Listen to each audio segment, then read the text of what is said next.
Good afternoon, everybody out there. It is October 6th, 2021. And this is our Fantasy Blitz Week 5 edition. I'd like to thank Kenny Kirkpatrick from the KK Sports Show coming on with us today. Kenny, how you doing, man? Doing great, Scott. How are you doing today? Hope everyone's doing well out there in Colorado and wherever you are listening. Absolutely. It's going great out here. Nice, enjoyable weather. I think about 70 degrees outside, so it's not too bad. But I want to give a big shout out to one of our sponsors, Chavez Customs LLC, located right here in Denver, Colorado. Chavez Customs can personalize hats, t-shirts, sweaters, hoodies, keychains, cups, mugs, and much, much more to meet your personal desires. Head on over to their Facebook page to check out all the awesome designs and merch that they have. And we send a hearty thank you to the Chavez Customs team in creating our Rocky Mountain Sports Report merchandise. If you're interested in any of our merch, reach out to Matt Staffiero for more information. Week 4 was one of those interesting weeks in the NFL. Again, it was started out Thursday night. Jaguars got out to an early lead and it looked like the Jags were going to get their first win. But Joe Burrow and the Bengals had other plans. Exactly. It was definitely good on there was definitely some fantasy points built up there in that game. Like I said, Joe Burrow, James Robinson had a nice little game. James Robinson, 18 carries, 78 yards, 2 touchdowns. Tyler Boyd, 9 receptions, 118 yards. I think this was the first game that Jamar Chase didn't have a touchdown in. But Joe Burrow really threw the team on his back, went 25 for 32, 348 yards, and 2 touchdowns. Burrow's starting to look like that captain, that leader that Cincinnati really needs their quarterback to be there. So really impressive game, highly entertaining. And then we've had the fallout with Jaguars head coach Urban Meyer and the bar and all that stuff, but we won't get into that here.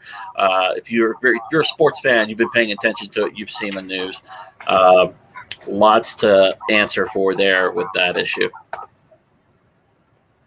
I agree. You just got to move on from that. Hopefully they can, you feel for that Jaguars team. They're young. They'll get things turned around over there, and we'll see what happens. They'll get there. Urban Meyer. Food for thought, Urban Meyer. Next time, just hop on the plane with everybody else and de-stress somewhere else. Yeah, I agree. He's not used to losing. He's always had. No, he's not used to losing. Great winning coach in college. He just can't do it in the NFL right now.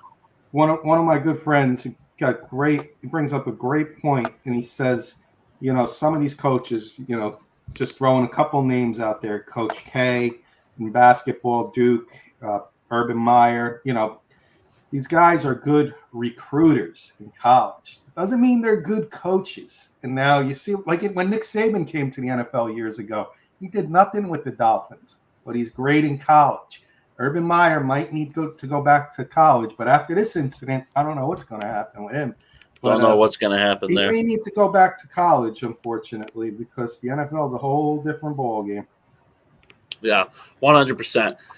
Sunday's games, you had a great ones. Matt and David, thanks for tuning in, guys. Kurt. He still doesn't know how to use StreamYard. He's still a Facebook user. Matt here says, I had the worst fantasy football loss of my life this week to Carson, less than 0.20 points. I've been there, my friend. I had one. I lost by in hockey, fantasy hockey. I lost by a tenth of a point, but I won my championship in hockey last season by 0.2 of a point. So it swings both ways on that one, Matt. And I will say, Matt, I apologize for beating you so soundly in one of our other leagues this week as well. Yeah, Matt, Sunday's games. I've been on the other end of that. I've won a couple times by less than a point. But I'm jinxing myself now. I guarantee you I'll lose this year in our K&K or in our RSR league. Yeah, I'm not doing so hot. I'm playing Matt, actually, so it'll be this week when I lose by less than a point. Yeah, I'm not doing so hot in that league. I think I'm 1-3 or 2-2 in that one, so it's not looking great for me. Sunday's games: the Ravens came into Denver and beat the Broncos 23-7. Teddy Bridgewater goes out with a concussion at halftime. Washington pulls off the upset on the road in the closing seconds with a J.D. McKissick 30. I think that was a 30-yard touchdown pass from Taylor Heineke. Great game there. Heineke, 23 completions, 290 yards, 3 touchdowns. Terry McLaurin went off in that game, 6 receptions, 120 yards, 2 touchdowns.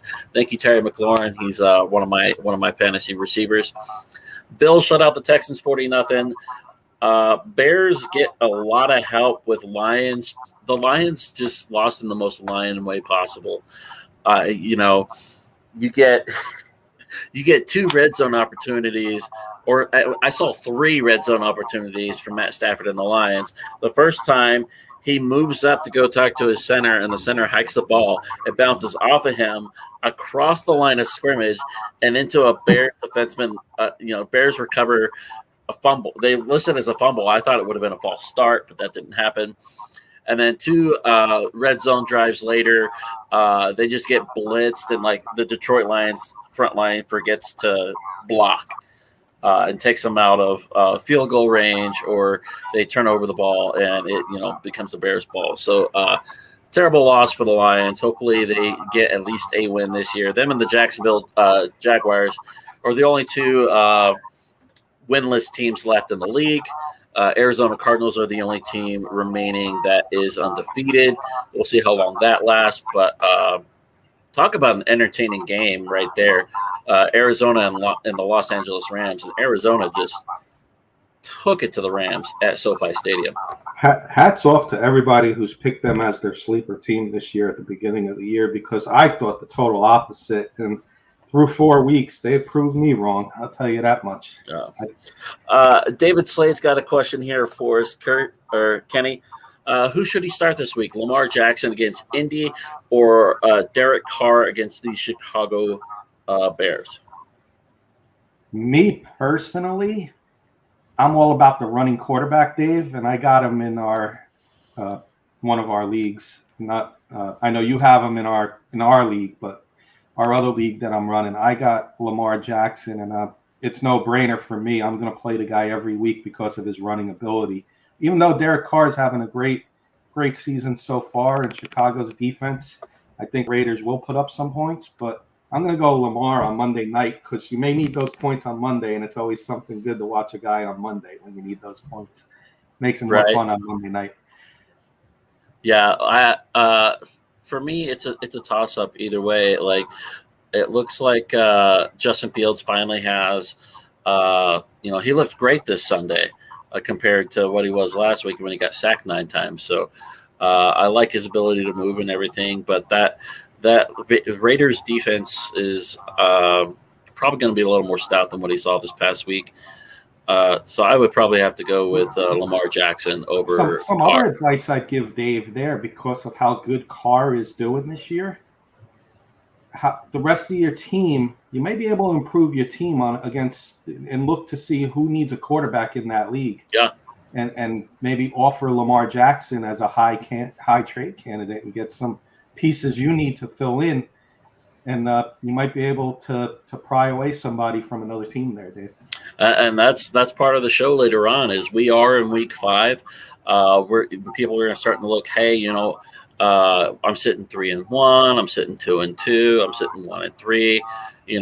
Where are you sitting in your league? Whether you're top of the league or bottom of the league, and do you have pieces that are doing well that you could potentially trade because you have a backup that's doing just as well, to kind of give yourself a little boost at receiver, running back, because running backs, everybody needs a running back now.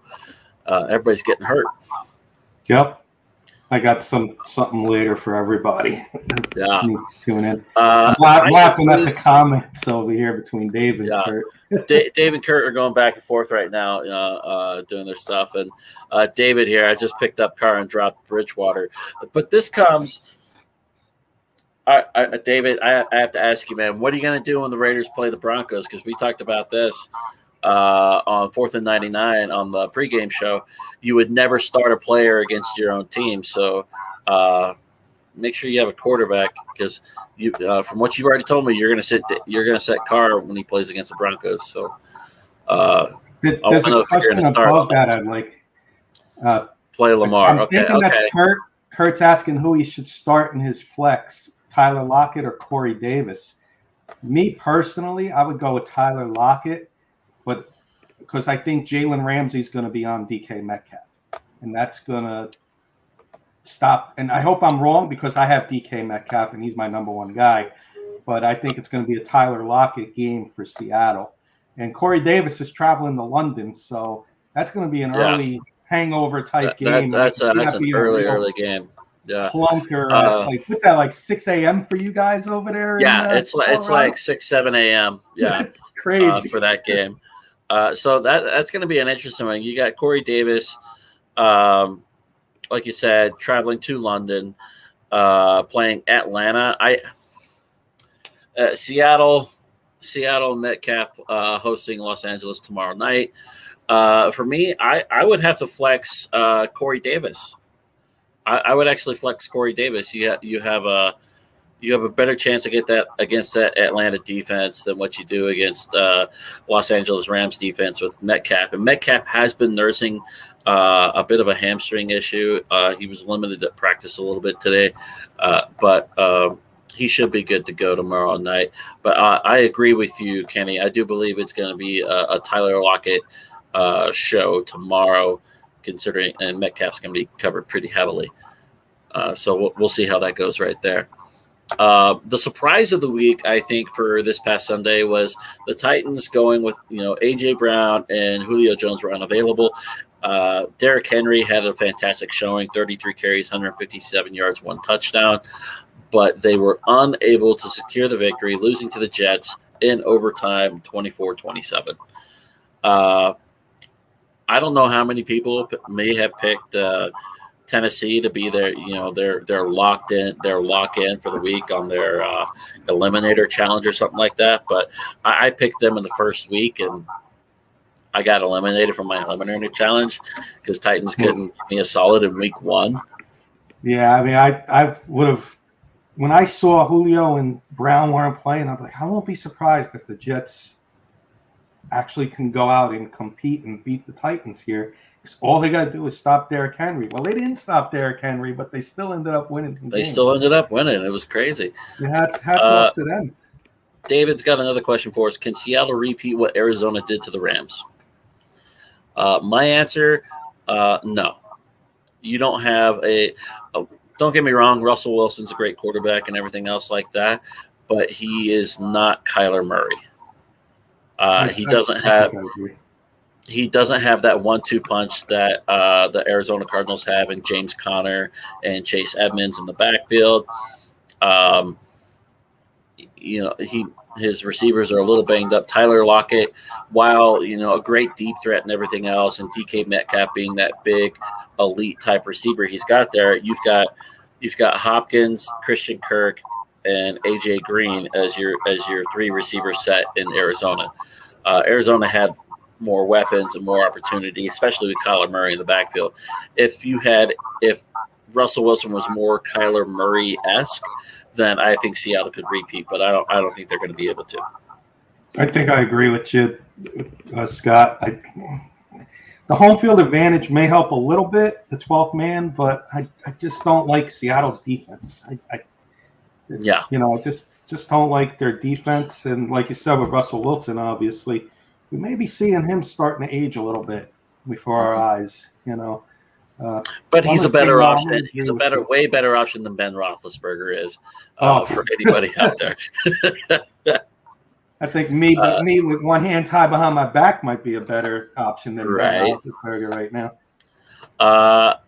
So a lot went down there. We had 9 away wins this week, 7 home wins, 2 winless teams remain with Jacksonville, Detroit. Like I said, Arizona being the only remaining undefeated team. Brady breaks the all-time passing record in the first quarter, revisiting Foxboro, and what turned out to be very rainy night, and New England had a chance to win it in the closing seconds of this game. And Nick Folk just pushed it a little to the left and off the upright, and Justin Fields bounced back. That was our Week 4 recap right there. One more thing about New England, real quick.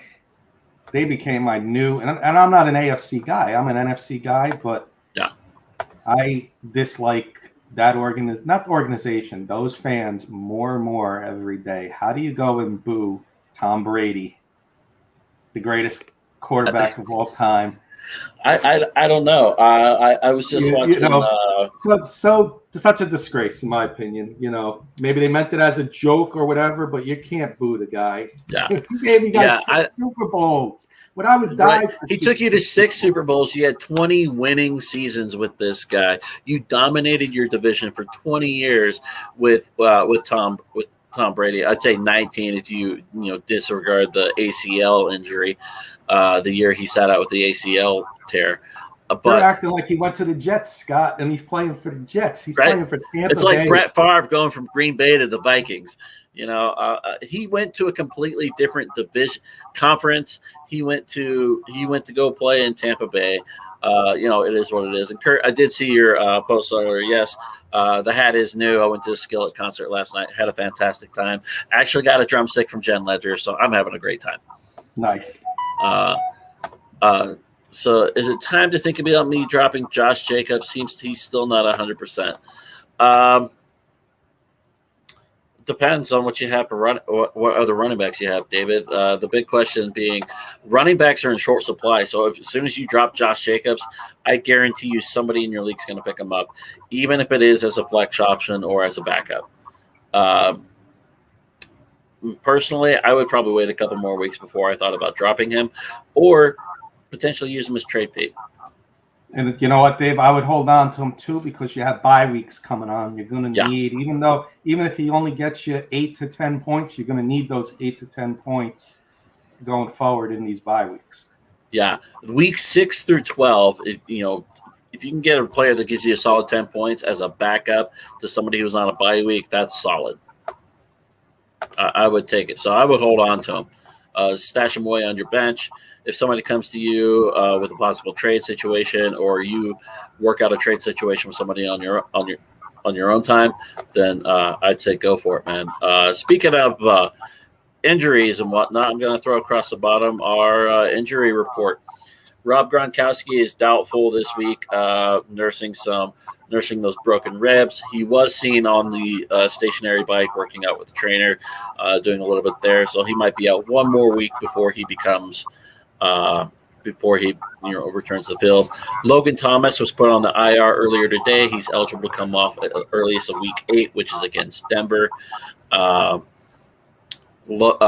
George Kittle is day-to-day, nursing, I think it was a shoulder injury, but he'll be back. Henderson had a tight quad. He's questionable right now for Sunday. McCaffrey did practice today. Head coach Matt Rule basically wanted to put out that he was – hold on, I got my notes right here. I got to pull those up real quick. Returned to practice today and remains questionable at midway point of the week for matchup against Philly. Head coach Matt Rule simply seeking an answer to his overall health, and his ability to participate in practice will be that measuring stick going into Sunday. Chuba Hubbard remains the expected starter for Sunday. I'm going to throw one more out there. Thursday night lost DJ Chark for the year, IR. Yeah, DJ Chark broke his ankle. He's going to be out. I forgot about him completely. Who else we got on this list here? I'm going to go down my list. Montgomery, Chicago, sprained knee, expected to miss significant time. Reporters are estimating 4 to 5 weeks, although head coach Nagy remains uncommitted to an actual time frame. Chicago, I'm sorry, you guys have a head coach that's completely out of his headspace. So, things get figured out there. T. Higgins is expected to practice this week after missing the last 2 weeks with a shoulder injury. Depending on how he is, he's questionable for this Sunday. He might sit out one more week. Sterling Shepard's been out the last couple of weeks with a hamstring injury. Did not participate in practice today, but did some side work with a trainer on the side build. Bridgewater, as most of Rocky Mountain Sports Report knows, is still out under concussion protocol. He is eligible to return to practice on Friday if he, barring no setbacks. Jimmy Garoppolo of the San Francisco 49ers is diagnosed with a calf contusion, being evaluated for availability against Arizona. Trey Lance maybe get his first start in the NFL if Garoppolo is unable to go.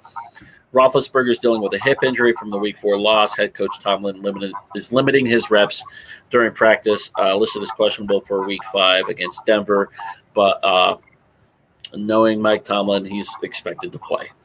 But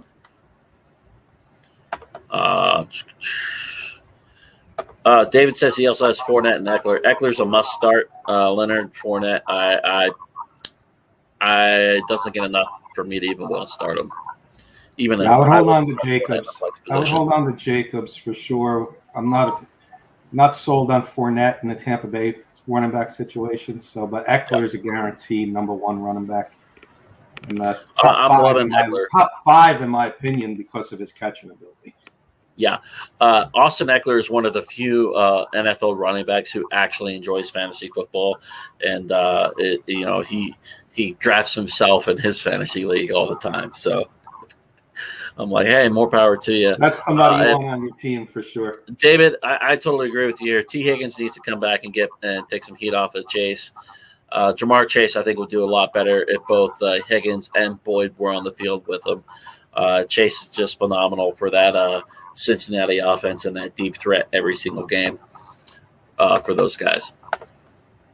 Week 5 outlook. Across the bottom, we have our matchups for the week.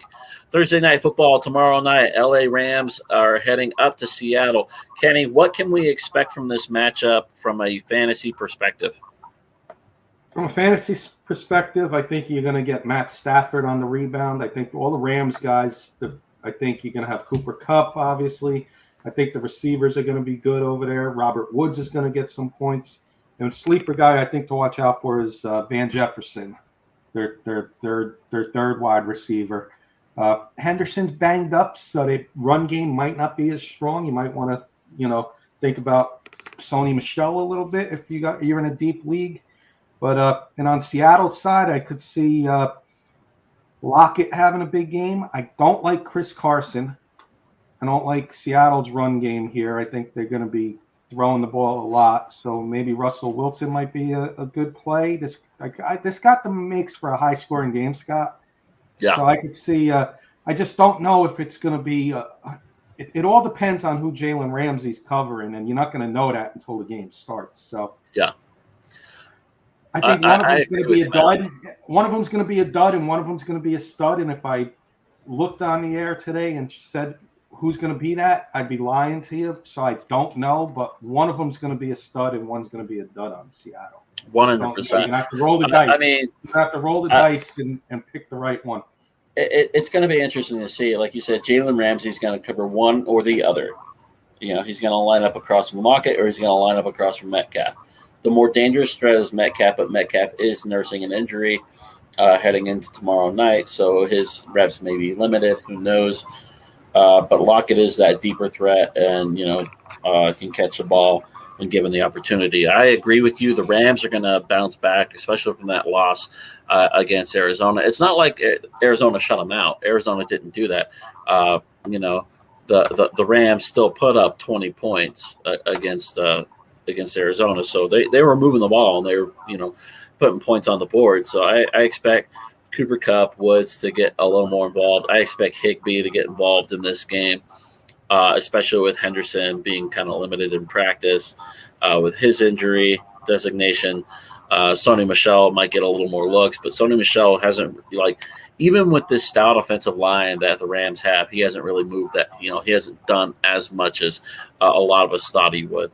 I had him as a deep sleeper pick, before the season even started. It's like, oh yeah, he's going to go out there and he's going to do great because he had a decent O-line in New England, but different play scheme, I guess, so to speak. I also agree with you. Seattle's run game isn't all that impressive. And if LA gets off to a hot start, this is going to be who can throw the ball the farthest, the longest, and put points on the board. So I expect this to be a little more exciting than last Thursday's game. I expect it to be pretty tight all the way up until, the fourth quarter, unless Seattle falters and can't convert on third downs. So the only thing you might want to look into is it's in Seattle. Just check the weather and see if there's rain. And that might be weather is always going to be a factor. That would be the only thing that slows the offenses down in this game, I think. Yeah. Sunday's game starts off with New York Jets versus Atlanta in London. That is an early start for all of us here in the U.S. They'll be on NFL Network at 7:30 a.m. Mountain Standard Time, so 5:30 East Coast. So get up early and start your coffee a little bit earlier than you would on your typical Sunday if you're wanting to tune into that game. I have the Jets actually winning this game. I like their chances in this one, and I think Corey Davis is another big game. I'm with you, and I think it's going to be the Jets defense that shows up because of that travel to London. And the Jets defense has been playing pretty decent. You know, they haven't been terrible, and I think that they're going to do enough to win a low-scoring, boring game that you might want to just. I don't think this game's going to be low-scoring because Atlanta has a secret weapon, and his name is Cordarrelle Patterson. That's a good point. But they do have a first-round pick that's been burning me every week, and that's Kyle Pitts. And I should have listened to you, Scott, because that was your gun. I was not a fan of Kyle Pitts to start with. I mean, great. He played in a great system down in Florida, but this dude is not a tight end. He is not an NFL tight end. Granted, that's what he went to the combine as and everything else, but he has the makings of like a solid wide receiver. And I want to see him used more as a wide receiver. I doubt we're going to see that anytime soon. I assume it won't happen until next season. They're going to review film and be like, bro, we're just going to line you up as a receiver and put you out there opposite, Calvin Ridley, and we'll put somebody else in at tight end. You want to talk about sleeper wide receivers here real quick. Jamison Crowder could be a deep sleeper here for somebody. Yeah, he could. Wide receiver. It's going to be an interesting game, that Sunday morning game. So I would definitely tune into it if you guys love seeing these London games. I have to say, I absolutely love the fans that attend these games out in London. They love their American football, and they love it when the NFL comes to town. So I gotta admit, I like it. And I like that they don't put like the Buffalo, Kansas City over there, though. At least they're putting two teams that don't get much recognition. Exactly. So if you want to watch it, you got something to watch early in the morning, and they're getting national televised game. But at least they're not putting the big games on at 9 a.m. for me and 7 a.m. for you guys. Yeah. Some great matchups. We have Green Bay going to Cincinnati. I believe, two very entertaining teams. Cincinnati is fighting in the AFC North to stay relevant, 3-1, and Green Bay 3-1 as well after dropping their Week 1 game. This should be a good, solid, entertaining game, but I have Green Bay eking out a win in this one. I got Green Bay too, but you're licking your chops if you got anybody on Green Bay or Cincinnati fantasy football wise, because I think it's going to be high scoring and lots of scoring and lots of points. Licking your chops. Cincinnati has a pretty stout defense. I think they're a couple pieces away from being a legit top 10 defense. Like Kenny just said, guys, I see this one being, 20, 30 points on each side of the ball if they just go out and start throwing it around. Detroit heads up to Minnesota or over to Minnesota, whichever way you want to look at it. I have Kirk Cousins as my QB lock this week. Against this Detroit defense. Kirk Cousins has looked pretty solid in what appears to be his last year up in Minnesota, unless they extend him. He's playing for a contract next season, and this is going to be a big game for him. I agree with you, Scott. I got Cousins as my sleeper this week at quarterback. On the wide receiver, I got a sleeper in this game is Khalif Raymond, the deep sleeper for Detroit. And licking my chops, I think this is going to be the highest scoring game of the week. And a little bonus, my Wits and Wagers show Thursday. I've been correct on a couple parlays the last couple weeks. I'm going to give the audience out there, if anybody's interested, Detroit +9 and the over in the total, 49 points. I think it's going to be a 35-31 type game where Detroit's going to be winning with 3 minutes left, and Kirk Cousins gets that game-winning drive. And it's going to be in the 30s. All right, the Denver Broncos travel east Another away game against the AFC North versus Pittsburgh Steelers. Ben Roethlisberger is nursing a hip injury. His knees are kind of shot, and his elbow doesn't look like he can throw it deep. Denver comes into town. The questions at quarterback right now. Locke's getting first-team reps. Teddy Bridgewater might be cleared to participate in practice Friday, but we won't have a starter named probably until Sunday morning. I have this one being a low-scoring game. Very defensive battle. Whoever's run game gets the better of the other team is going to win this game. I have Denver eking out a win by less than 3 points. I'm with you. I got Denver exactly the same. I got them around the 17-14, 20-17 type of ball game. The only fantasy player I would play is the Denver defense and Pittsburgh defense in these games. And a little interesting stat, I think Pittsburgh, Kurt brought this up a couple weeks ago. Pittsburgh's last losing season was 2003. I think that streak is in danger this year. Very much so. It comes down to a little bit of stubbornness on the part of both Ben Roethlisberger and Mike Tomlin. Both have been around the Pittsburgh organization for quite some time. We may be seeing an end of an era in Pittsburgh here in the 2021 season. Miami is at Tampa Bay, Battle of Florida right here. I have Tampa Bay after mediocre performance on Monday Night Football, blowing out Miami, and this game's not going to be close at all. I don't believe Tua Tagovailoa is supposed to be back this week. I think it's another week of Jacoby Brissett and this defense. Parker's a little banged up as his receiver. Tampa Bay's got too many weapons for Miami to keep track of in this one. Couldn't agree with you more. I think Tampa Bay wins double digits. I think Tampa Bay's defense would be a solid play here too. Brady, the only thing you got to worry about fantasy football is, if they've got such a big lead, do they hold the dogs back? That's the only thing to worry about here.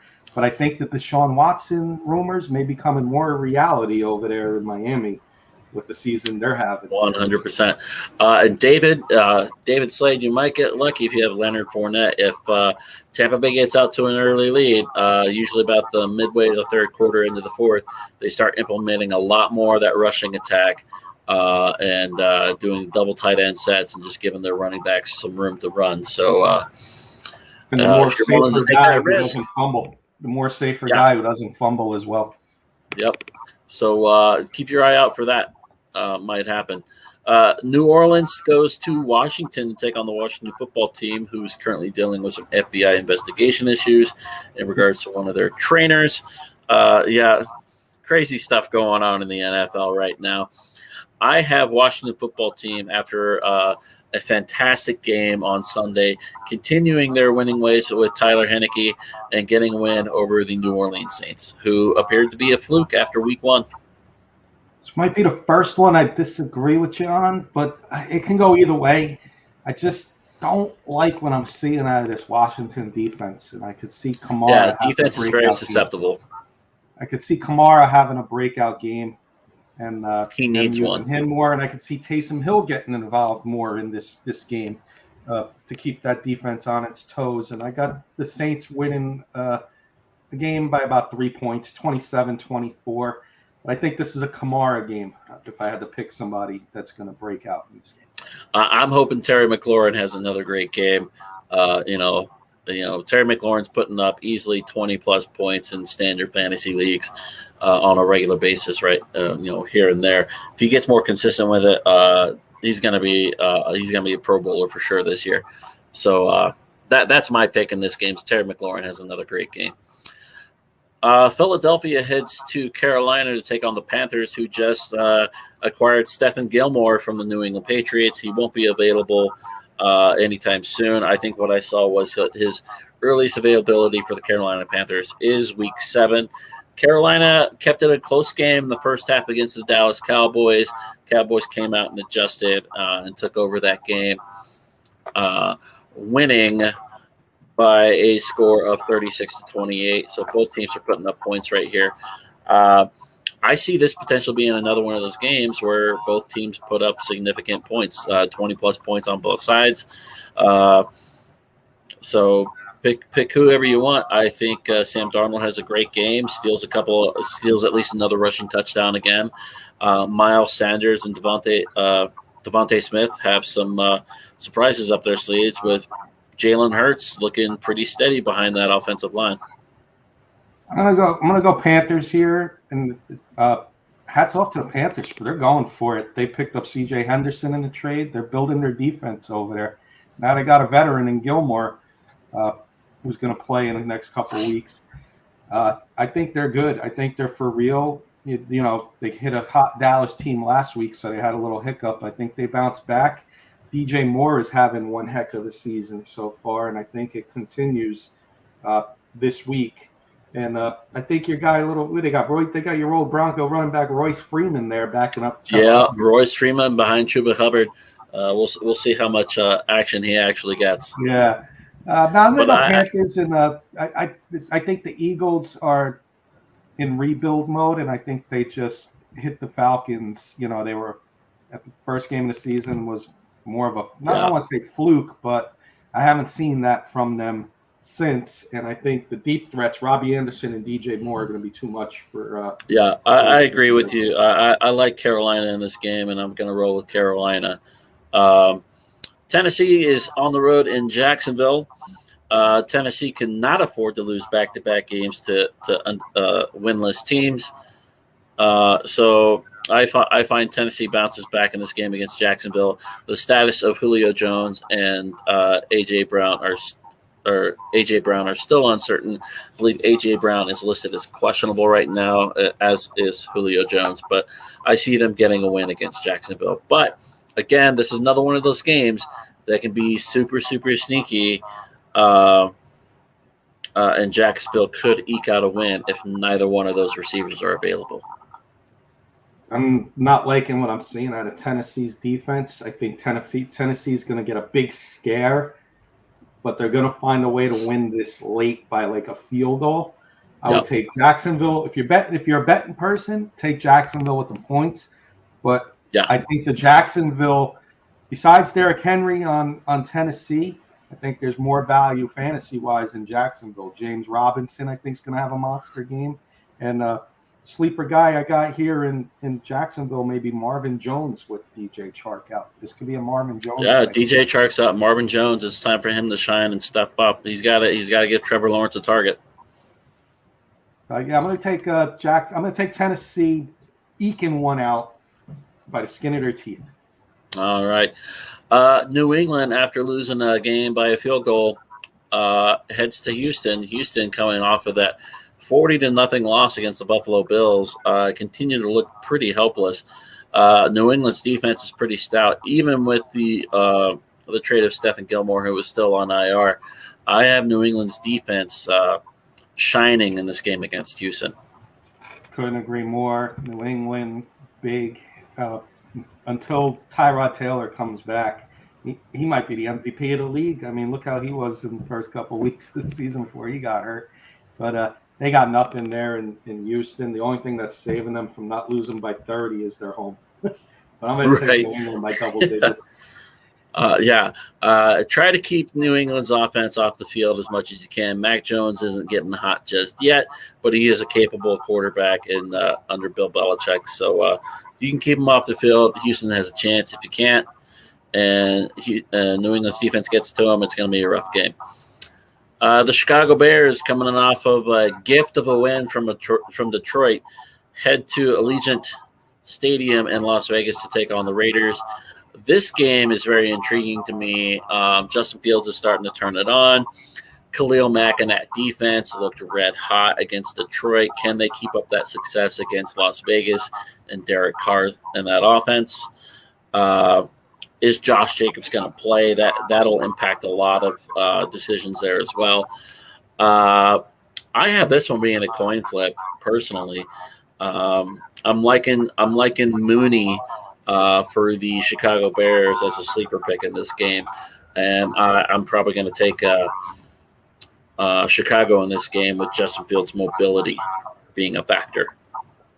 I'm gonna go to Raiders, but I'm gonna say the number one pickup is gonna have a game. Damian Williams. I think he's been itching to come back. We know he sat out last year with COVID, opted out. Now this is his opportunity. I know he's on the questionable list, but I would definitely not only pick him up, but he would be a start until Montgomery comes back in my lineup each week. I'm going to have the Raiders in a high-scoring game, eking it out by, again, like a field goal type game here. They're going to get a scare, but I think the Raiders are going to pull it off. But I would not be surprised if I'm wrong and the Bears pull it out. Yeah, Damian Williams is one of the top most added players according to ESPN standard leagues. Currently owned in about 61.4% of leagues. That's a plus of 43.6% over the last week, which is third best or fourth best according to ESPN. He's much needed. Dave Montgomery is supposed to be out 4 to 5 weeks right there. So a real quick 10-second story. 2 years ago, I was in my fantasy football playoffs championship, and my running backs got hurt. I couldn't tell you who they were because it was so long ago, but I picked up Jamal Williams and Damian Williams, and both of them got me my fantasy championship. Damian Williams is a must start every week. And I wish I had the number one waiver. Was Damian Williams with KC at that point still? Yes. Yeah, and Jamal Williams was with Green Bay. So I think it's before Aaron Jones got hurt. So Aaron Jones got hurt, and it was I forget who was it. It was Hilaire, I think, for the Chiefs. Clyde Edwards-Hilaire, yeah. So, okay. Yeah. All right, another intriguing matchup. The Cleveland Browns head to SoFi Stadium to take on the Los Angeles Chargers. The Chargers just look fantastic week in and week out, and Justin Herbert is proving that last year was not a fluke. He is a legit franchise-type quarterback. I have the Chargers bouncing back after a tough battle this past week and beating a Cleveland team that just looks a little bit lost on their without Jarvis Landry on the field, who is listed as questionable. Baker Mayfield has some stuff to figure out. And I haven't seen a lot of Nick Chubb. So I'm going with Chargers and Mike Williams and Herbert having big days. Agree with you again, Scott. I would love to have Austin Eckler in this game. I think it's going to be a 10-target game for him. I think he's going to have 1 to 2 touchdowns. And, I sincerely hope so. 60 to 70 yards rushing. I could see this being a 25 to 30-point game from Austin Eckler. And if I can get 25 to 30 points from Austin Eckler, I'm going to win at least 2 of my matchups this week. Guaranteed.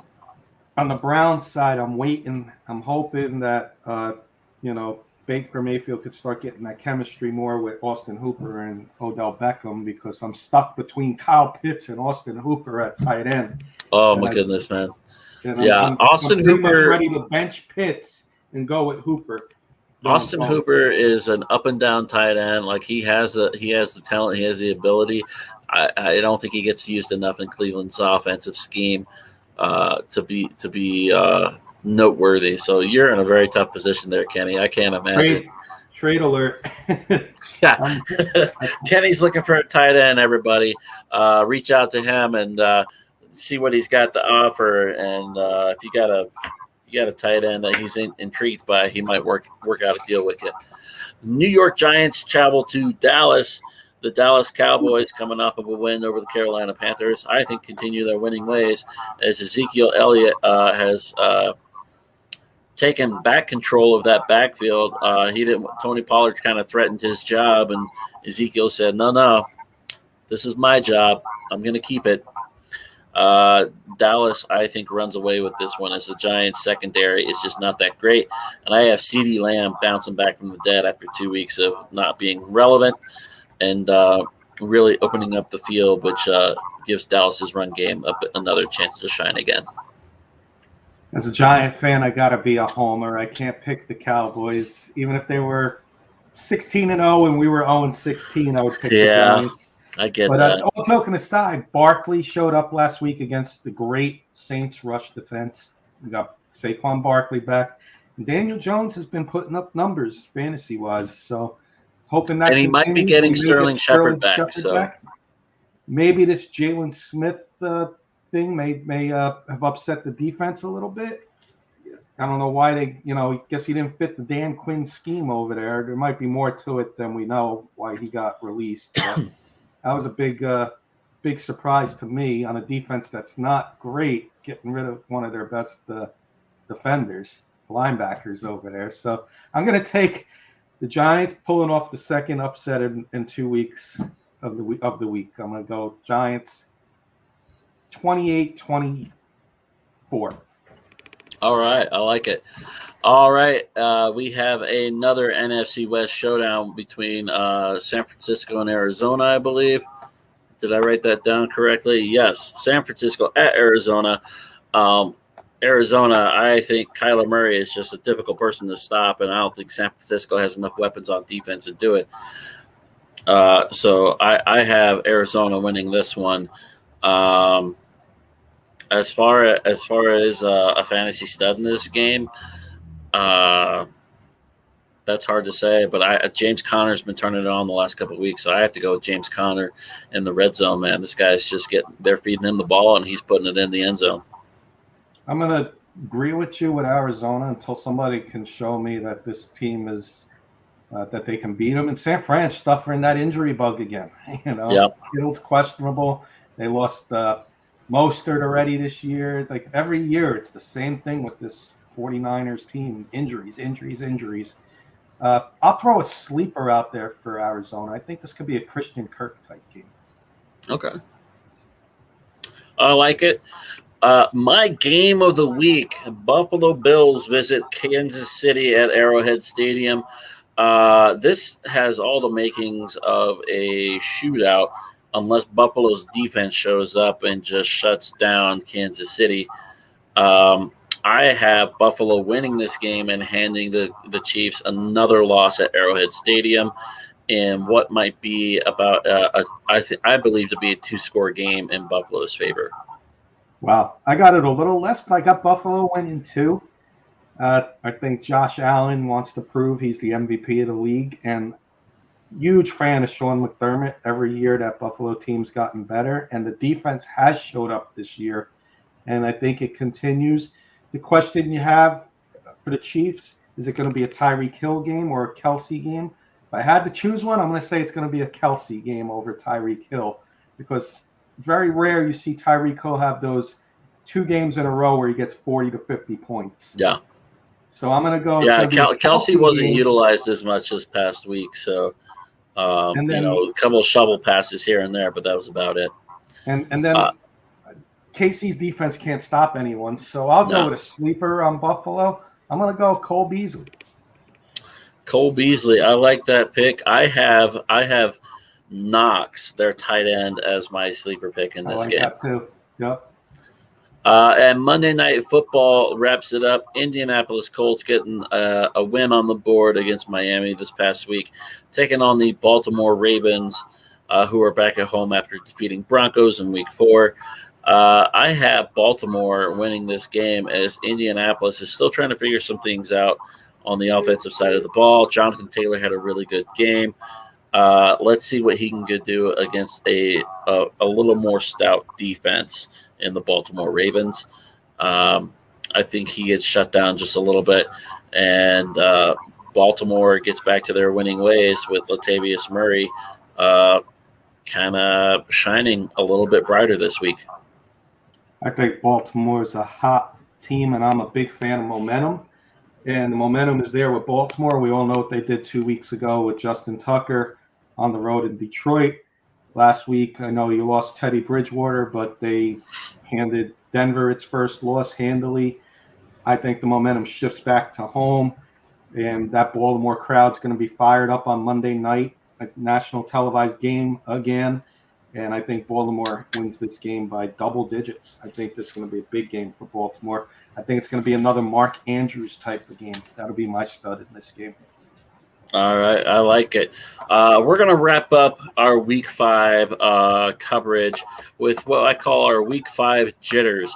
As I stated earlier in the show, we are getting to the point into fantasy leagues where people are trying to, you're starting to see the standings kind of spread out a little bit more. People are up 4-0, 3-1, 2-2, somewhere in there. And people are starting to question some of those early, those first 4-round picks that they made in their drafts. You had the people who took Pat Mahomes pretty early in their drafts, and now the Chiefs are sitting at 2-2. They're putting up a ton of points, but their defense isn't helping them. You have people who took defenses pretty early, and they're starting to wonder, oh my God, like Washington football team, touted top 5 defense, and they are not a top 5 defense at all right now. The Nick Chubb's had a couple solid weeks, but he hasn't blown the top off of anybody. Cleveland's Cleveland's rushing attack isn't a top 5 like it was last year.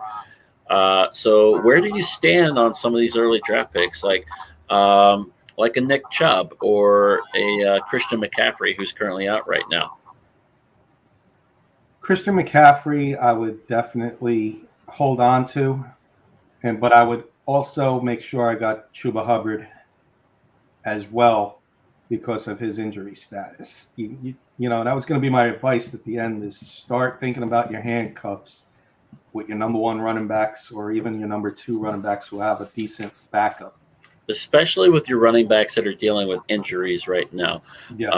Heading into these middle weeks, you're going to start seeing more teams go to those handcuffs and splitting the carries just to give those players a little more rest as we're getting into the thick of things.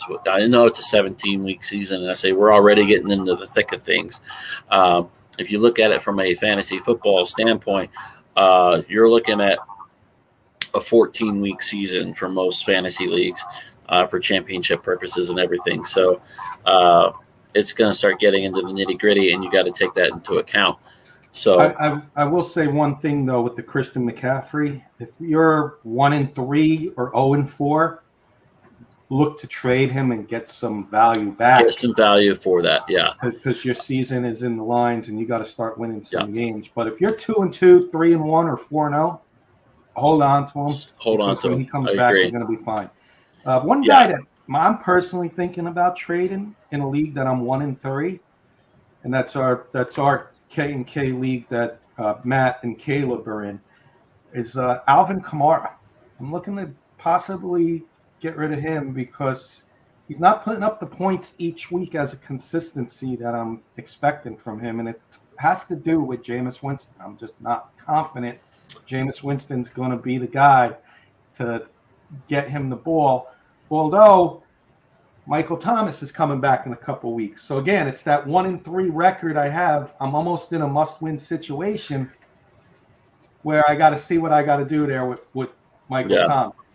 With currently, about it. I just pulled it out right now. I'm on my phone with the Yahoo app open for our K&K versus Rocky Mountain Sports Report. I'm 0-4. I might be I got to start to looking work at a deal with you there. I'm on the other end of that 4-0, but we can work something out. I'm always looking to help teams out and try and help myself out. Looking at this, my I got to find another tight end. Logan Thomas just went on the IR. I have Noah Fant starting. I've got Nick Chubb, who's not doing me a whole bunch. Godwin and Hopkins. Tom Brady's my quarterback. I'm having it pretty rough over here, so I gotta spend some time and look at this and try to figure some stuff out. Because if the hot chip challenge stuff is on the line, I'm kind of screwed right now. So yeah, that is on the line. I'm the one from Rocky Mountain Sports Report that's on the line right now with that one.